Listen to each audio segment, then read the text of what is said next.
जी अस्सलाम वालेकुम। आज हम स्टार्ट करेंगे फ़िज़िक्स 9 क्लास 7 चैप्टर का जो टॉपिक है टेम्परेचर एंड हीट, और उसके बारे में डिस्कस करेंगे। उससे प्रीवियस लेक्चर में हम लोग मैटर की 4 स्टेट के बारे में पढ़ चुके हैं, solid, liquid, gas and plasma. लेकिन अब हम लोग डिस्कस करेंगे टेम्परेचर एंड हीट के बारे में, ठीक है। तो सबसे पहले मैंने आपको प्रीवियस लेक्चर में बताया था कि टेम्परेचर क्या होती है, degree of the hotness and the coldness, ठीक है।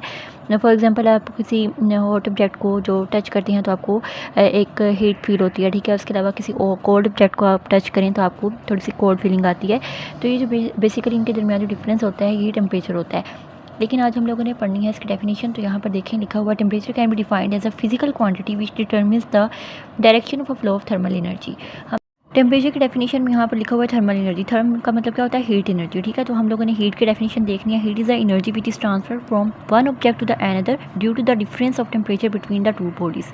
इट मीन्स के हीट क्या है, एक एनर्जी की फॉर्म है जो कि ट्रांसफ़र होगी वो एनर्जी दो ऑब्जेक्ट्स के दरमियान, अगर उनके दरमियान क्या होगा, टेम्परेचर डिफरेंस होगा। इट मीन्स अगर हमारे पास बॉडी ए एंड बी, जैसे कि मैंने यहाँ पर डायग्राम बनाई है कि देखें हमारे पास ये बॉडी ए है और ये क्या है, बॉडी बी। अब इन दोनों को टेम्परेचर देखें, इसके पास T1 टेम्परेचर 1 है, इसके पास T2 टेम्परेचर 2 है, यानी कि टेम्परेचर का डिफरेंस आ गया है। अब क्या करेंगे कि हाई टेम्परेचर से लो टेम्परेचर की ये वेव्स की फॉर्म में जो है वो टेम्परेचर 1 बॉडी ए से बॉडी बी की तरफ टेम्परेचर क्या होता है, ट्रांसफ़र होता है, ठीक है। अब कह रहे हैं कि हायर टू लोअर टेम्परेचर जो है वो फॉर्म वेव्स की फॉर्म में ट्रांसफ़र होगा। उसके अलावा हीट मैंने आपको बता दिया फॉर्म ऑफ एनर्जी है और ये एनर्जी इस तरह ट्रांसफ़र होती है, ठीक है। अब आगे देखें, यहाँ पर लिखा हुआ टेम्परेचर एंड इंटरनल एनर्जी। तो ये वाला पैराग्राफ बेसिकली वही है जो आपने पीछे सॉलिड की स्टेट्स पढ़ी हैं, सॉरी मैटर की 3 स्टेट्स के बारे में पढ़ा है ना आपने, सॉलिड, लिक्विड एंड गैस। यहाँ पर उन्होंने एक्सप्लेन कर दिया इसको दोबारा से कि सॉलिड की और लिक्विड की और गैस की जो इंटरमोलिकुलर स्पेसिस होती है, उसके अलावा उनके दरमियान क्या डिफरेंस होता है, ये उन्होंने अगेन यहाँ पर बताया हुआ। तो इसको आप अगेन नहीं करेंगे, ये पैराग्राफ जैसे आप रीड करेंगे उसके बाद आपने यहाँ से इंटरनल एनर्जी की डेफिनेशन करनी है, विच इज़ वेरी इंपॉर्टेंट, ठीक है। और यहाँ से MCQs भी आता है, इसके नीचे जो पैराग्राफ्स हैं तो इसके अंदर से जो है वो MCQs आते हैं। तो इंटरनल एनर्जी की डेफिनेशन क्या है, the sum of the kinetic and potential energy of the molecules of an object is called its internal energy. It means कि आपका जो सम है काइनेटिक एनर्जी और पोटेंशियल एनर्जी का जो सम होगा वो बेसिकली क्या है, हमारे पास इंटरनल एनर्जी आती है, ठीक है। अब देखें यहाँ पर जो 2 पैराग्राफ हैं इनमें से जो है MCQs आता है और ये इंपॉर्टेंट भी हैं, शॉर्ट क्वेश्चन के पॉइंट ऑफ व्यू से भी और MCQs के पॉइंट ऑफ व्यू से भी, ठीक है। अब यहाँ पर देखा है, when we heat a substance its molecular motion becomes more vigorous.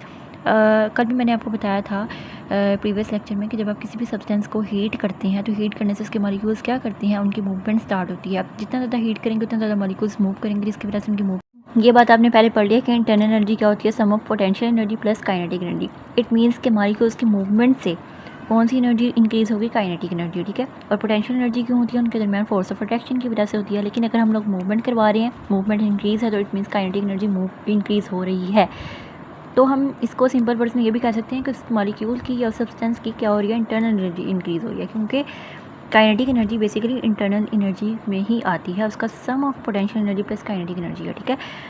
तो अगर इनमें से कोई एक भी एनर्जी इंक्रीज़ हो रही है तो हम ये कह सकते हैं उसको सिंपली कि उसकी इंटरनल एनर्जी क्या कर रही है, इंक्रीज़ कर रही है, ठीक है।